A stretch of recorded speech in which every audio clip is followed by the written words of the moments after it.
قال رب إني ظلمت نفسي فاغفر لي Alhamdulillah wassalatu wassalamu ala rasulillah wa ala alihi wa sahbihi wa mawalah wa la hawla wa la quwata illa billahi wa ba'du. Alhamdulillah, di siang ini kembali kita bisa duduk thalabul ilmi di Masjid Hidayatul Ilmi. Dan pembahasan di siang hari ini kita membahas tentang ayat-ayat seputar perceraian. Kenapa ini ingin saya bahas? Karena yang namanya orang yang sudah berumah tangga tidak lepas dari pertengkaran.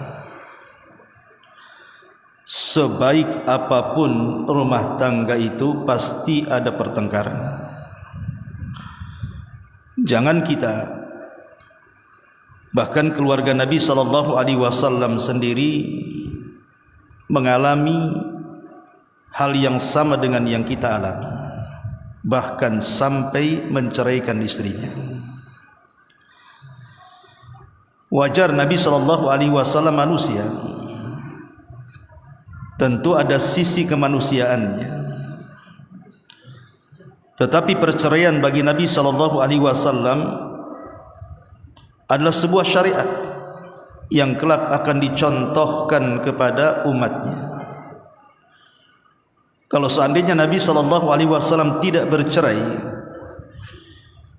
maka ketika umatnya bercerai tidak ada solusi.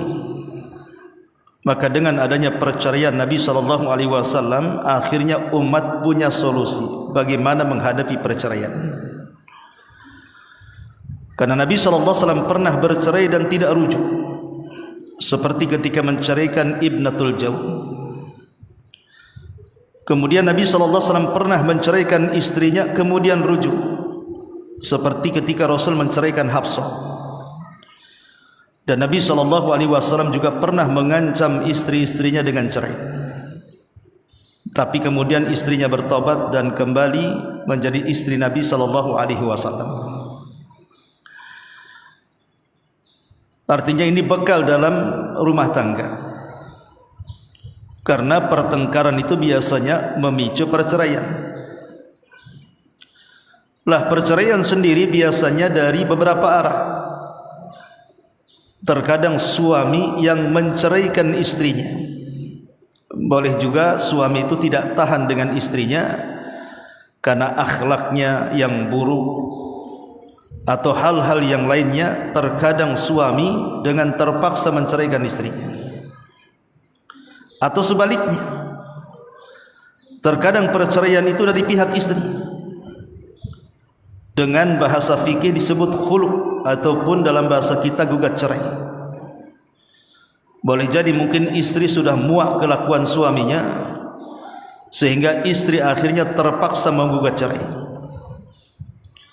Atau terkadang perceraian itu betul-betul karena kesepakatan suami istri. Memang suami sudah sepakat, nampaknya kehidupan kita sudah tidak bisa harmonis lagi, tidak ada sakinah, mawaddah dan rahmat lagi. Akhirnya kesepakatan keduanya melahirkan perceraian.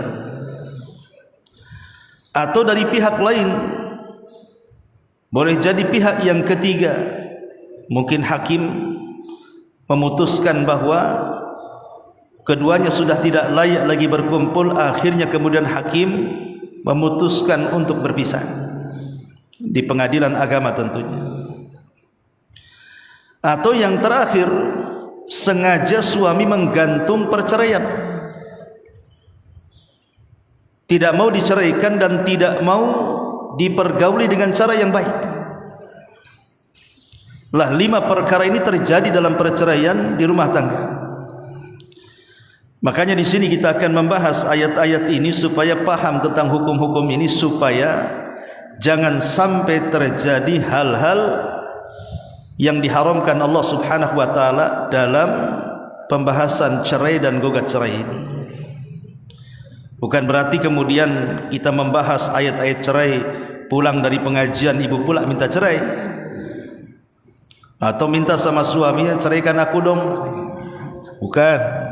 Kita membahas masalah hukum ayat-ayat cerai ini bila mana Allah takdirkan rumah tangga seseorang itu ada permasalahan sehingga harus naik ke pangkat perceraian atau gugat cerai, sudah tahulah hukum-hukumnya. Di dalam surah Al-Baqarah, tepatnya ayat 229 sampai 232, ini ayat-ayat yang kita akan bahas secara singkat.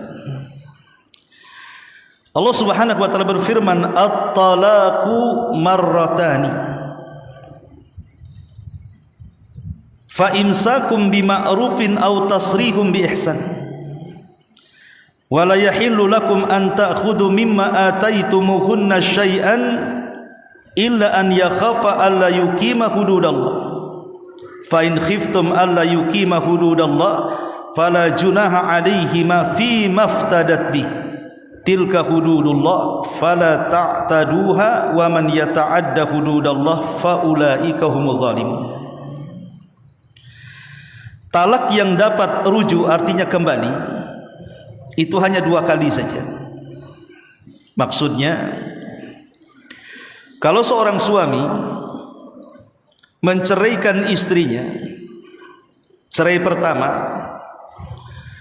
maka sebelum habis masa iddahnya, maka suami boleh rujuk kepada istri dan istri boleh rujuk kepada suami tanpa harus ada pernikahan baru.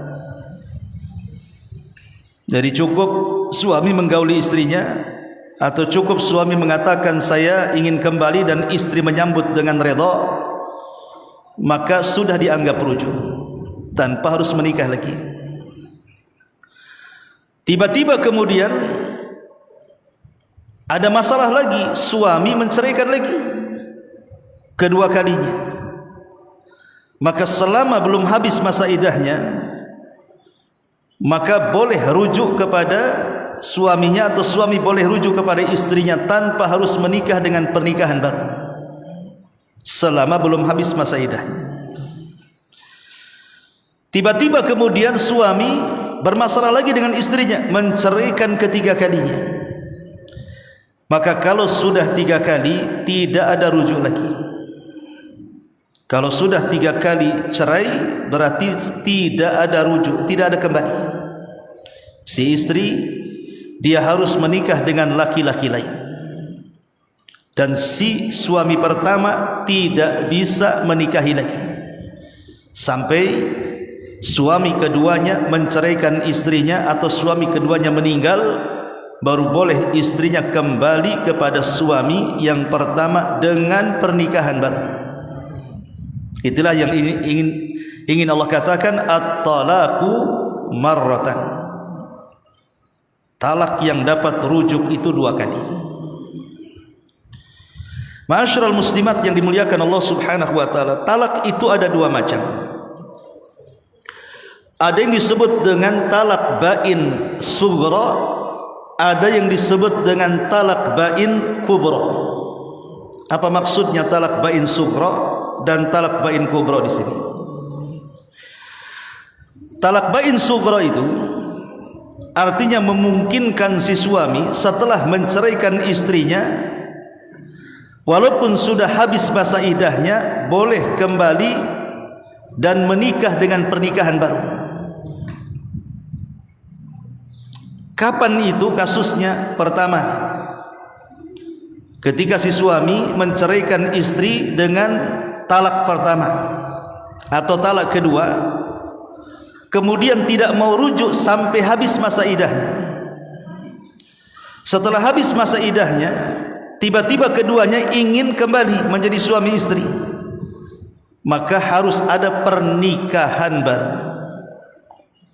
Pernikahan baru resmi, harus ada walinya, harus ada saksinya, harus ada mempelainya, maharnya, walimahnya, dan yang semacamnya. Ini yang pertama. Yang kedua, atau seseorang suami menikahi istri dan belum digauli, masih perawan. Paginya akad nikah, malamnya bertengkar. belum digauli, tiba-tiba kemudian diceraikan, maka yang seperti ini juga talak bain sughra. Jadi 1 hari setelah diceraikan kemudian ingin kembali, maka harus ada pernikahan baru, karena dia belum menggauli masalahnya. Tidak ada ceritanya, oh karena belum habis masa idahnya rujuk, tidak bisa. Kalau belum digauli tidak ada masa idah. Masa idahnya 3 bulan, setelah 3 bulan kalau mau kembali harus kawin seperti pertama dia menikah. Tapi kalau sudah digauli, maka kalau di masa idahnya masih bisa rujuk. Tapi kalau belum digauli, walaupun di masa idahnya tidak boleh rujuk. Kalau ingin rujuk, nikah lagi, nikah resmi, ada walinya, ada saksinya, ada maharnya, walimah dan yang semacamnya. Kemudian yang ketiga, si istri melakukan gugat cerai. Si istri melakukan gugat cerai. Kalau si istri melakukan gugat cerai ke pengadilan, kemudian pengadilan mengabulkannya, maka di sini tidak ada rujuk. Kalau ingin kembali harus ada pernikahan baru dengan saksi, wali, walimah, mahar dan yang semacamnya. Ma'asyiral muslimin wal muslimat rahimani wa rahimakumullah. Tetapi yang keempat ini disebut talak bain kubra namanya. Talak bain kubra itu tidak bisa rujuk dan tidak bisa menikah lagi. Jadi kalau ada suami menceraikan istrinya, maka istri ini tidak bisa dirujuk lagi, bahkan tidak bisa menikah lagi. Kapan itu? Ketika cerai sudah terucap 3 kali.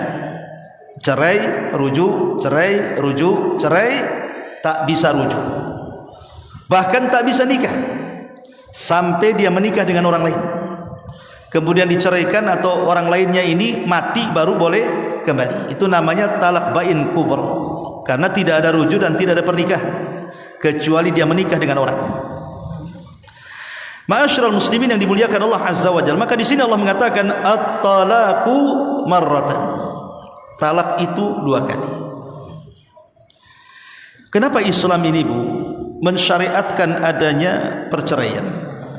Kenapa mesti ada perceraian dalam rumah tangga itu? Tentu perceraian ini bukan hal yang buruk, terkadang bisa menjadi hal yang baik. Perceraian ini tidak semua menjadi buruk, tapi terkadang juga membawa kebaikan. Ya, pada dasarnya perceraian itu sebuah keburukan, karena biasanya kalau suami istri bercerai yang senang setan. Makanya iblis itu suka mengutus dari tengah lautan, mengirim anak buahnya untuk menggoda Bani Adam di daratan. Ada yang tadinya sholat jadi tidak sholat, ada yang tadinya tidak suka mabok jadi mabok, tidak suka judi jadi judi, tidak suka zina jadi zina, termasuk juga mencerai-beraikan suami istri. Jadi kalau ada anak buah iblis bisa menghancurkan suami istri, iblis bangga dibandingkan yang lainnya. Dia berdiri meletakkan piala di atas kepalanya dan mengatakan anta, engkau yang terbaik, engkau yang terbaik. Kenapa demikian? Karena kalau orang bercerai, Bu, itu korbannya banyak. Kalau orang yang tadinya sholat tidak sholat, korbannya ya cuman yang 1 orang saja. Tapi kalau bercerai ini korbannya banyak. Si istri jadi korban, si suami jadi korban, anak-anak jadi korban, keluarga jadi korban. Terutama anak-anak, kalau yang punya anak. Akhirnya kemudian si istri kawin lagi, dapatlah ayah tiri, tidak sayang dengan anaknya, dengan anak tirinya. Si suami, si bapak kawin lagi, dapat pula ibu tiri. Taulah ibu tiri kadang-kadang tidak senang dengan anak tirinya. Akhirnya yang tersiksa anaknya. Kesini dapat marah ayah tiri, ke sana dapat marah ibu tiri. Iblis datang, jadi anakku saja nak.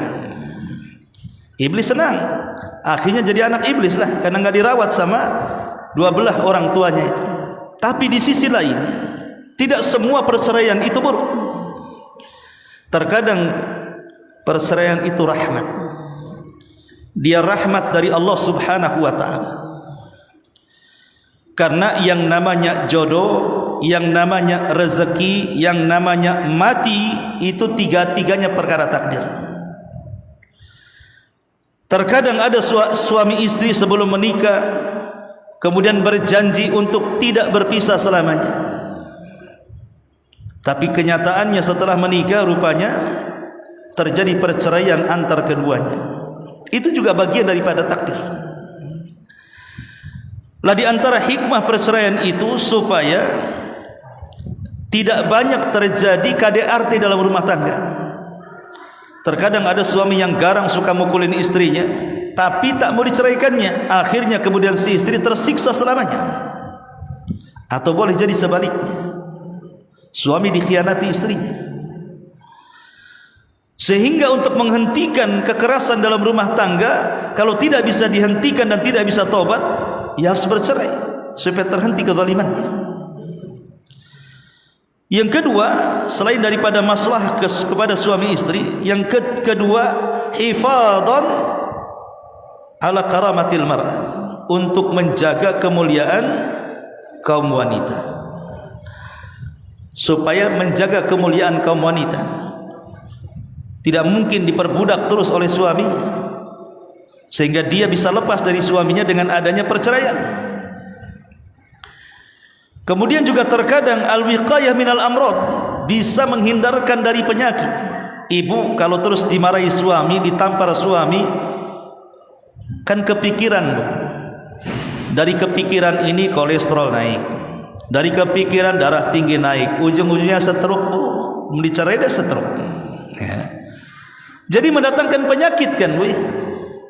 Karena orang banyak pikiran itu, sampai ada istilah kedokteran Islam itu mengatakan 90% penyakit itu dari pikiran, hanya 10% dari makanan. Tapi kalau ilmu kedokteran terbalik, 90% mungkin makanan, 10% pikiran. Tapi dalam ilmu pengobatan Islam justru 90% penyakit itu datang dari pikiran. Banyak mikir, tertekan hatinya, tersakiti hatinya, akhirnya muncul berbagai macam penyakit. Lambat laun akhirnya kemudian mati berdiri itu si istri. Makanya dengan adanya perceraian bisa menghindarkan dari penyakit. Atau terkadang dengan adanya perceraian, masing-masing akan mendapatkan pasangan yang jauh lebih soleh dan soleha. Boleh jadi dengan bercerai ini si istri dapat suami yang jauh lebih menyayangi dia dan bahagia dengan kehidupannya, atau si suami dapat istri yang jauh lebih soleha dan mendapatkan sakinah, mawaddah dan rahmah. Itulah kenapa Islam ini mensyariatkan adanya perceraian. Baik, di sini Allah mengatakan fa imsakum bima'rufin au tasrihum bi ihsan. Setelah itu boleh rujuk dengan cara yang baik atau menceraikan dengan cara yang baik.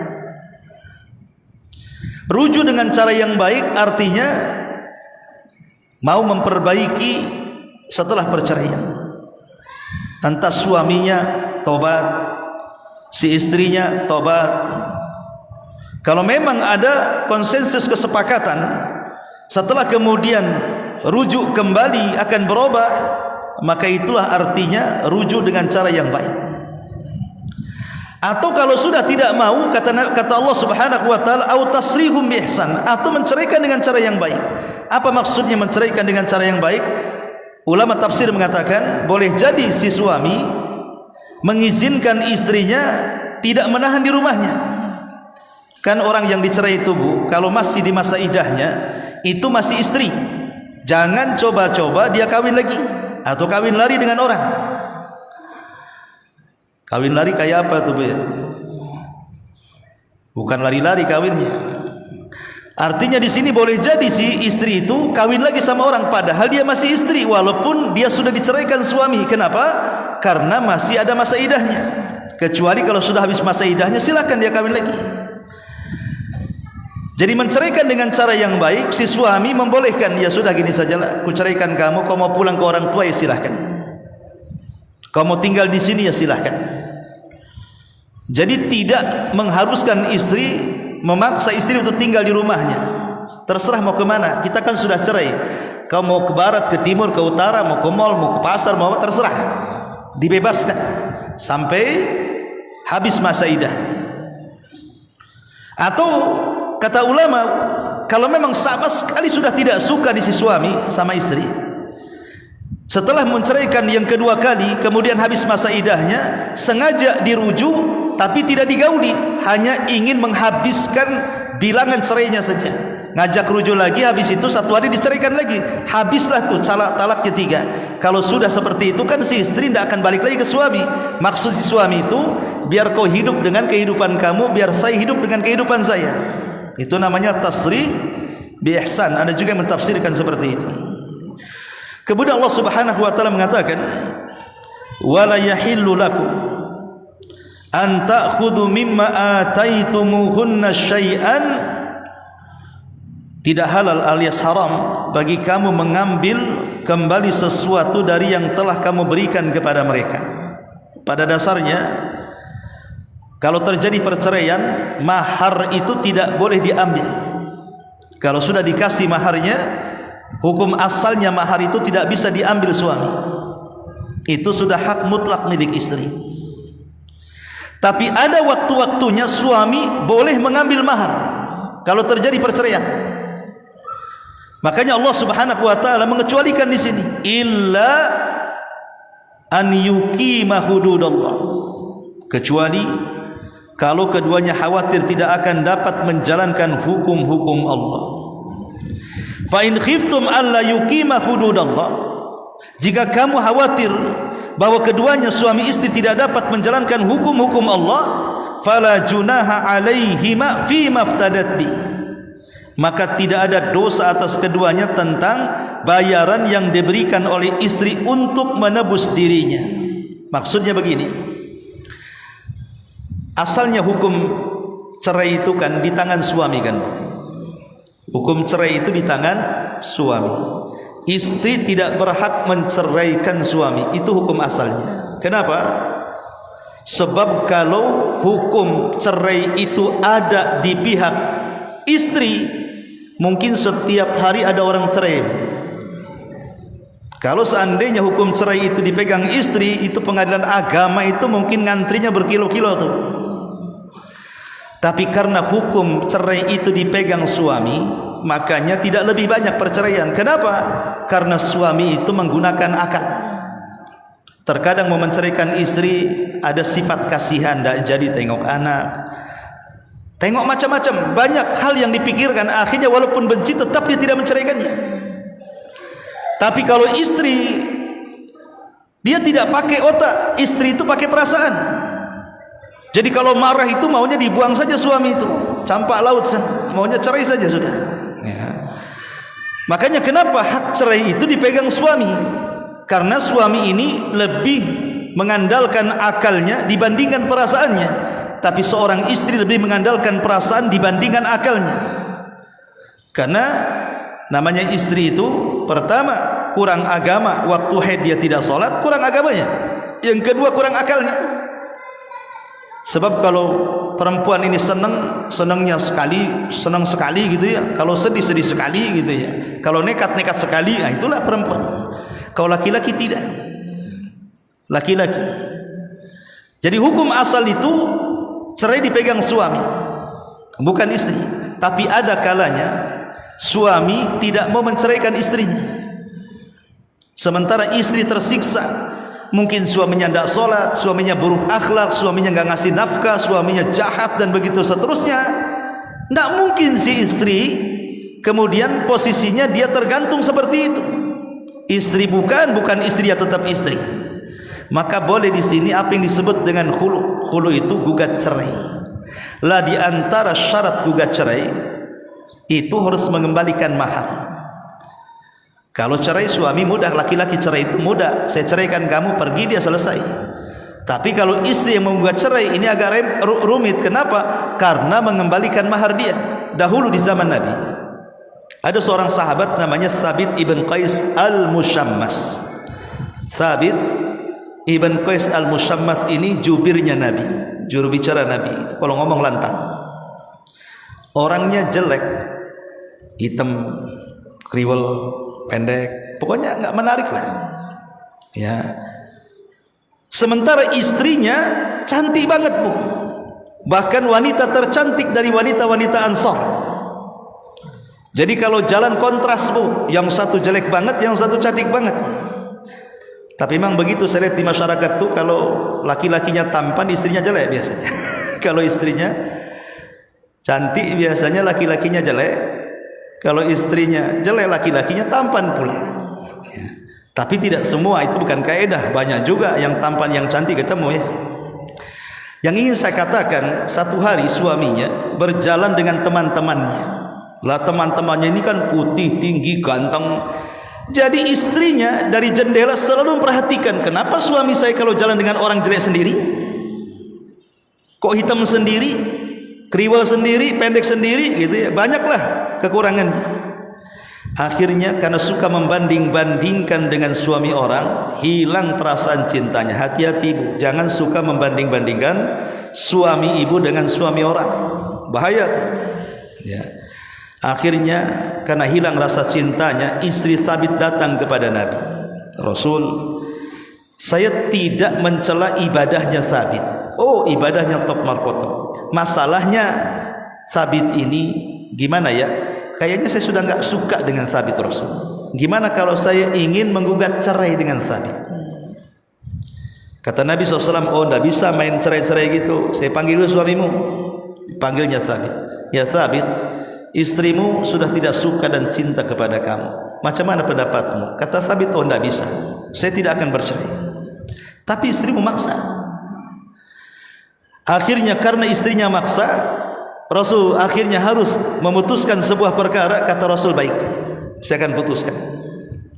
Aku terima gugatanmu, tapi syaratnya, apakah engkau mau mengembalikan kebun Thabit yang pernah menjadi mahar bagimu? Itu kebun bukan kebun kecil, kebun besar, hektaran penuh dengan pohon kurma.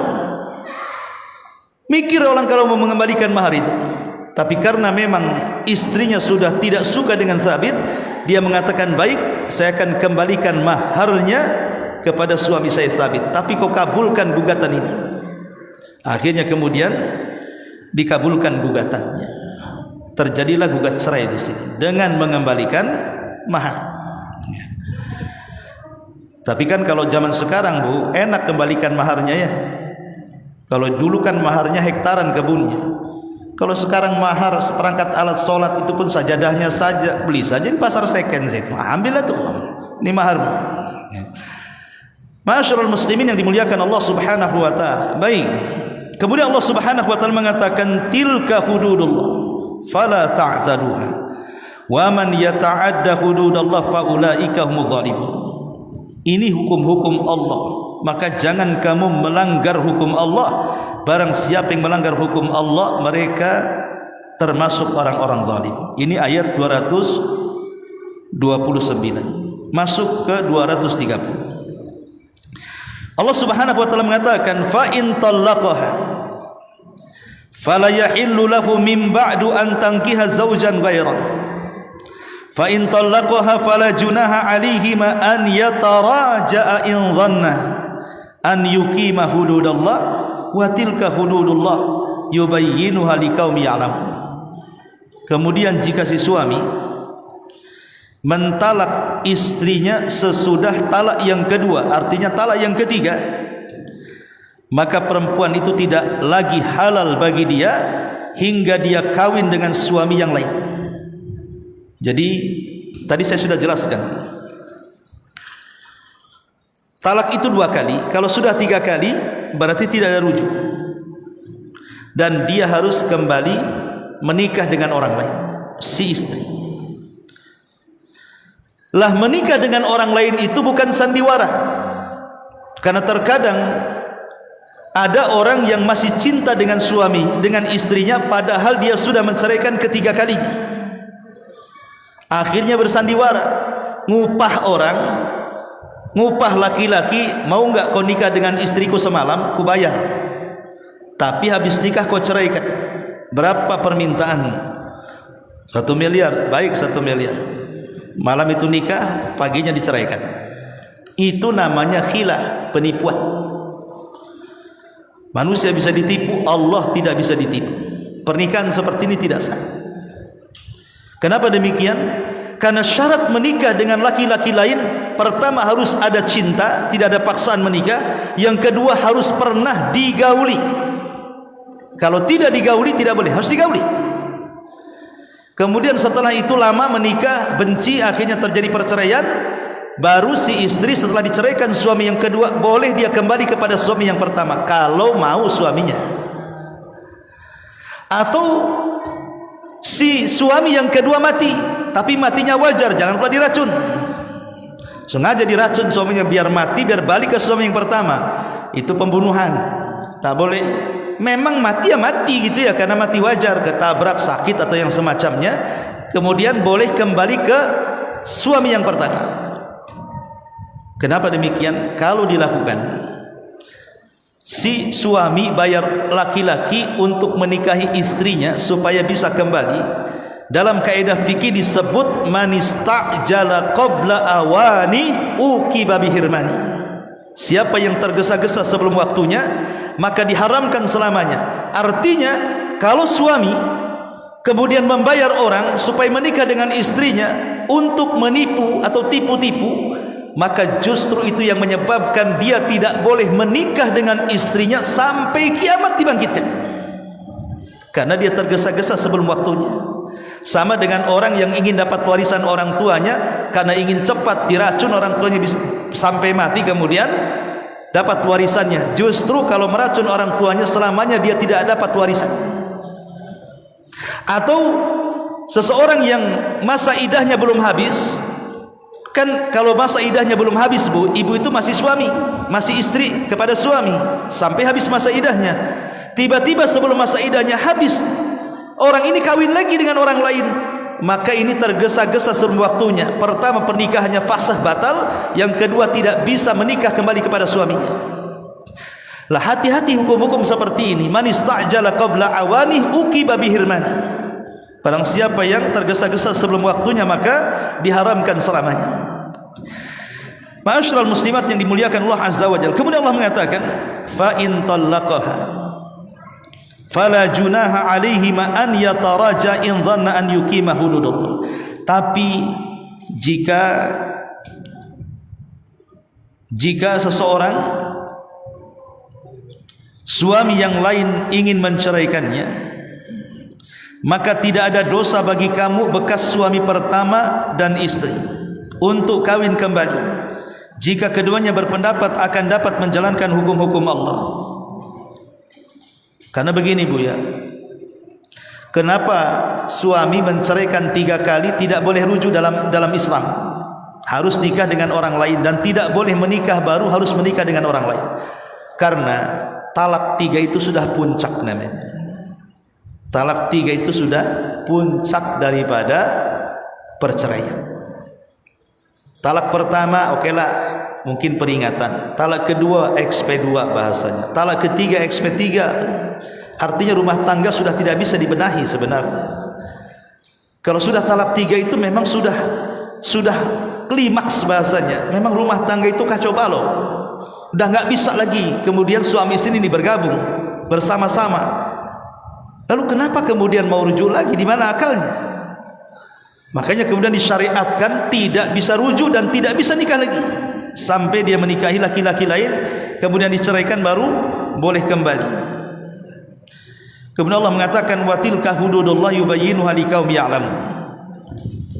Itulah hukum-hukum Allah diterangkannya pada kaum yang mau mengetahui. Ini ayat yang ke-230. Kemudian 200 ke 231 dan 232 ini nasihat. Ayat 231 Al-Baqarah dan 232. Yang 231 nasihat kepada para suami, dan yang 232 nasihat kepada para wali. pada para wali perempuan. Perhatikan ayatnya. Allah mengatakan di sini, wa idza talaqtumun nisa fabalagna ajalahunna faamsikuhunna bima'rufin aw sarrihuhunna bima'ruf wa la tumsikuhunna diraran lita'tadu wa man yaf'al dzalika faqad zalama nafsahu wa la tattakhidu ayatillahi huzwa wadhkuru ni'matallahi 'alaikum wa ma anzala 'alaikum minal kitabi wal hikmati ya'idukum bihi wattaqullaha wa'lamu annallaha bikulli syai'in 'alim. Apabila kamu menceraikan istri-istrimu lalu mereka mendekati akhir iddahnya, maka rujukilah mereka dengan cara yang ma'ruf. Karena begini tradisi jahiliyah, kalau menceraikan istri kemudian mau habis masa iddahnya, sengaja dirujuk untuk menyiksa istrinya.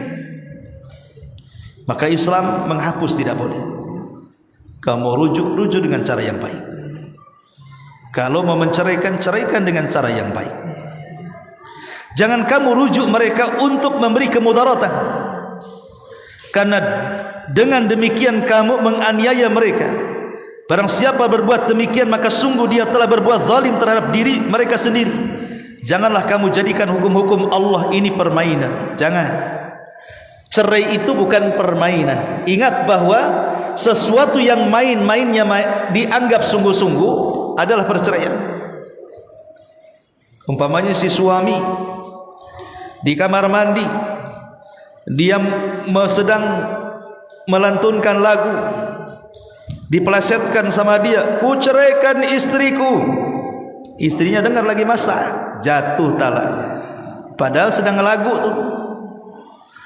Atau mamanya nonton sinetron di televisi, ada adegan cerai, tiba-tiba suami ingin menidurkan adegan itu padahal main-main sama istrinya. Ya, kata sinetron di situ, ada suami sedang adegan cerai, ku ceraikan kamu. Suami bangkit ikut-ikutan, ku ceraikan kamu, padahal main-main sebenarnya, hanya ngikut adegan saja. Jatuh cerainya, jatuh talaknya, karena perkara yang sungguh-sungguhnya menjadi sungguh-sungguh dan main-mainnya menjadi sungguh-sungguh adalah perceraian. Tidak boleh main-main dengan perceraian. Perceraian itu bukan untuk dianggap main, ya. Ma'asyiral muslimat yang dimuliakan Allah Azza wa Jalla. Jadi para suami di sini kalau sudah menceraikan istrinya, kemudian sebelum masa iddahnya, maka perlakukan si istri dengan baik. Kalau mau diceraikan, ceraikan dengan yang baik, biarkan habis masa iddahnya. Kalau mau rujuk dengan cara yang baik, siap bertobat dan siap memperbaiki diri, atau si istri siap bertobat dan siap memperbaiki diri. Jangan kemudian digantung. Karena saya di masyarakat itu, subhanallah, saya pernah satu hari kedatangan orang tua, usianya sudah hampir 60 lebih lah. Orang tua ini mengatakan, Ustaz, boleh enggak curhat? Boleh, saya bilang. 4 mata, 10 mata pun tak apa. Nah, silakan duduk, ya. Jadi bapak ini mengatakan, begini Ustaz, saya ini sudah menikah dengan salah satu akhwat, sama-sama sudah ngaji, tapi sama-sama sudah tua. Qadarullah, ada sedikit masalah, ada sedikit permasalahan. Akhirnya pindah rumah, si suami pindah rumah, si istri pindah rumah. Lah, lama tidak komunikasi, ya tidak ngasih nafkah, baik lahir ataupun batin dari kedua belah pihak, dibiarkan begitu saja hidup masing-masing bertahun-tahun. Lah, ini kan aneh. Jadi saya bilang, Pak, Bapak masih cinta dengan istri Bapak? Entahlah Ustaz, katanya. Kalau masih cinta, ini sudah berapa tahun, mau 8 tahun kan Pak? Balik, minta maaf, balik jadi suami baik. Kalau tidak suka, ceraikan, supaya istri Bapak tidak menanggung dosa selama 8 tahun ditinggal Bapak. Sama-sama satu batang. Ceraikan dengan baik-baik, supaya dia bisa menikah lagi atau kembali kepada anak-anaknya, atau gimana supaya kehidupan dia tidak tertekan. Jangan menggantung. Itu namanya gantung. Dikatakan istri ya tidak di muamalah selayaknya istri, dikatakan bukan istri toh juga surat nikahnya masih istri dia, maka ceraikan. Ya. Jadi jangan sampai kemudian sengaja si suami ini memperkeruh suasana, tidak mau mencerai-ceraikan istrinya, kecuali, ingat ada pengecualian. Boleh seorang suami sengaja menyakiti istrinya. Ini sengaja, dengan sengaja memang suami menyakiti istrinya, sengaja menyakiti istrinya dan tidak mau diceraikan supaya si istri terkatung-katung jadi istri orang. Dalam kondisi kalau si istri ini melakukan perzinahan. Kalau si istri melakukan perzinahan, bahasa kitanya serong atau selingkuh, ini kan sudah menyakiti martabat suami. Maka suami boleh, caranya apa? Sengaja tidak mencerai-ceraikan. Ya tidak dinafkahi, ya sengaja dibiarkan untuk memberikan pelajaran. Illa an ya'tina bi fahishatin mubayyinah, itu sebagaimana disebutkan dalam surah An-Nisa. Kecuali kalau si istri melakukan fahisyah, perzinahan ataupun perserongan, perselingkuhan, maka si suami boleh sengaja tidak menceraikan dengan cara baik, sengaja menyakiti istrinya, karena istri sudah lebih dulu menyakiti suaminya, biar si istri yang gugat cerai. Kalau itu dibolehkan, ya. Ma'asyiral muslimat yang dimuliakan Allah Subhanahu wa taala. Kemudian Allah Subhanahu wa taala mengatakan, "Wadhkuru ni'matallahi 'alaikum wa ma anzala 'alaikum minal kitabi wal hikmah ya'idukum bi wattaqullaha wa'lamu annallaha bikulli syai'in alim." Dan ingatlah nikmat Allah padamu. Artinya keluarga ini nikmat. Keluarga ini nikmat. Yang tadinya stres ada pasangan jadi senang. Yang tadinya stres ada anak jadi senang. Nikmat harus disyukuri. Dan apa yang telah diturunkan Allah kepadamu, yaitu Alkitab dan Al-Hikmah, maksudnya sunnah, Allah memberi pengajaran kepadamu dengan apa yang diturunkannya itu, dan bertakwalah kepada Allah serta ketahuilah bahwa Allah Maha mengetahui segala sesuatu. Allah tahu engkau menyakiti atau tidak, engkau berbuat baik atau tidak, Allah tahu. Maka jangan macam-macam. Boleh jadi orang itu menyembunyikan diri dari orang tua atau mertua akan keburukan rumah tangga, tapi Allah tahu. Hati-hati, bertakwa kepada Allah. Dan yang terakhir, Al-Baqarah ayat 232 ini wasiat kepada para wali. Allah Subhanahu wa taala berfirman, "Wa idza talaqtumun nisa fabalagna ajalahunna fala ta'dhuluhunna an yankihna azwajahunna in taradaw bainahum bil ma'ruf dzalika yu'adhu man kana minkum yu'minu billahi wal yawmil akhir dzalikum azkalakum wa athhar wallahu ya'lamu wa antum la ta'lamun." Apabila kamu mentalak istri-istrimu lalu habis masa idahnya, maka janganlah kamu para wali menghalangi mereka kawin lagi dengan bekal suaminya. Ingat, ini para wali, para bapak atau walinya saudara, ya para saudara. Kalau ada keluarga kita menikah kemudian cerai, tiba-tiba ingin rujuk, jangan dihalang-halangi. Karena ada para wali itu, mereka menghalang-halangi anak yang rujuk. Ngapain kau rujuk? Itu suamimu, suami kurang ngajar itu. Nanti dari pihak keluarga si suami, enggak usah rujuk dengan istrimu. Itu nenek lampir enggak jelas, ngapain kau sama dia? Cari lagi yang banyak kok. Ada orang tua itu justru malah menghalang-halangi mau rujuk. Padahal yang namanya rumah tangga boleh jadi sudah 10 tahun, sudah 15 tahun, sudah 20 tahun, sudah tidur satu kasur, sudah makan satu meja, sudah kesana kemari. Yang namanya hubungan yang lama itu pasti akan berpengaruh. Kalau ingin balikan dan dua-duanya sepakat ingin berubah, ingat para wali, jangan dihalang-halangi. Haram, tidak boleh. Tidak boleh bapak menghalang-halangi anaknya mau rujuk. Ya, dulu mungkin suaminya yang menceraikan, sakit hati orang tua, ataupun mungkin dari pihak istri sakit hati kan diceraikan anaknya. Tapi kalau keduanya sepakat ingin balik, jangan dihalang-halangi. Enggak boleh. Biarkan dia kembali. Tidak boleh para wali menghalang-halangi orang itu untuk kembali menikah. Bukankah mereka sudah menikah karena cerai, pengen kembali, biarkan mereka kembali.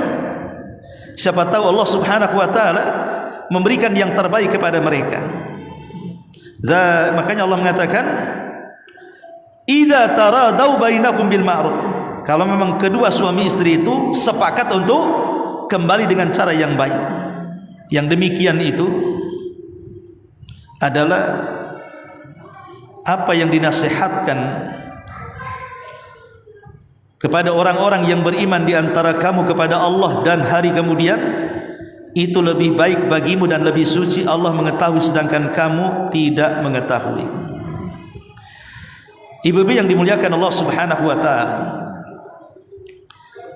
talak itu ada dua macam, ada talak sunnah, ada talak bid'ah. Talak sunnah itu satu, menceraikan istri di waktu tidak sedang haid. Yang kedua, menggunakan lafaz satu kali talak. Satu kali talak. Yang ketiga, tidak menceraikan setelah digauli, malamnya digauli, paginya pula diceraikan. Itu namanya tidak menceraikan setelah digauli. Itu namanya talak sunnah. Saya ulangi, talak sunnah: menceraikan ketika istrinya tidak sedang haid, menceraikan istrinya dengan satu lafaz talak, menceraikan istrinya dan dia tidak menggauli. Mungkin 1 bulan tidak digauli, 2 bulan tidak digauli, baru diceraikan. Adapun talak bid'ah kebalikannya, saat istri haid diceraikan. Kemudian yang kedua, lafadznya bukan satu lagi, saya ceraikan sejumlah bintang yang ada di langit. Nah, ini kan banyak bintang yang di langit ini. Bahasanya seperti ini, saya ceraikan 1000 kali. Itu bid'ah namanya. Tetap jatuhnya satu. Ya, walaupun ini khilaf ulama. Atau habis digauli 1 jam diceraikan, nggak boleh, karena dikhawatirkan dia hamil, mengandung anak dia, sehingga kalau hamil nanti lain lagi masa iddahnya. Ya. Ma'asyiral muslimin yang muslimat yang dimuliakan Allah Subhanahu wa taala. Kemudian terkait dengan masa iddah, tadi dari awal sampai akhir kita cerita masa iddah. Masa iddah itu apa sebenarnya? Masa iddah itu artinya masa tunggu. Ya Bu ya, masa iddah itu artinya masa tunggu. Kalau seorang wanita diceraikan, ada masa tunggu, tidak boleh nikah dengan yang lain. Pertama, kalau dia wanita haid, maka khilaf ulama, pendapat yang kuat 3 kali sucian haid baru boleh menikah dengan orang atau mau kembali dengan kawin baru. Kemudian yang kedua, kalau tidak mengeluarkan darah haid, seperti wanita yang belum mengeluarkan darah haid atau wanita yang sudah menopause, mungkin usianya sudah 60-70 tahun, sudah tidak haid lagi, maka masa iddahnya 3 bulan. Masa iddahnya 3 bulan. Kemudian yang ketiga, kalau dia gugat cerai, istrinya gugat cerai, kemudian setelah digugat suaminya disepakati oleh pengadilan, maka ada yang mengatakan masa tunggu wanita nikah lagi 1 bulan. Itu menurut mazhab Hambali. Tapi menurut mazhab jumhur tetap 3 bulan, 3 kali sucian haid. Ikhtiyatnya 3 bulan baru nikah lagi. Tapi kalau ikut mazhab Hambali 1 bulan saja. Kalau wanita itu wanita hamil, maka masa tunggunya sampai melahirkan. Kalau diceraikannya ketika hamil 1 bulan, lama masa tunggunya sampai 9 bulan. Tapi kalau diceraikan, hari ini diceraikan, besok melahirkan, berarti 1 hari saja masa tunggunya. Hari keduanya boleh kawin lagi, karena kan sampai melahirkan. Ya. Ma'asyiral muslimat yang dimuliakan Allah Azza wa Jalla. Sekarang kasusnya, bagaimana kalau seorang wanita diceraikan 1 kali, rujuk 1 kali, rujuk 1 kali, rujuk 3 kali ceraian. Akhirnya dia menikah dengan laki-laki lain. Kemudian diceraikan lagi, balik lagi ke laki-laki yang pertama. Bagaimana hitungan talaknya? Apakah diberikan kesempatan 3 kali talak juga? Ya, diberikan kesempatan 3 kali talak dia. Jadi kalau sudah menikah dengan orang lain dan balik kembali ke suami yang pertama, berarti dia ada jatah 3 kali talakan lagi, sama seperti baru menikah. Inilah diantara kupas tuntas tentang ayat-ayat seputar perceraian. Baik, sampai di sini. Kalau ada yang bertanya silakan.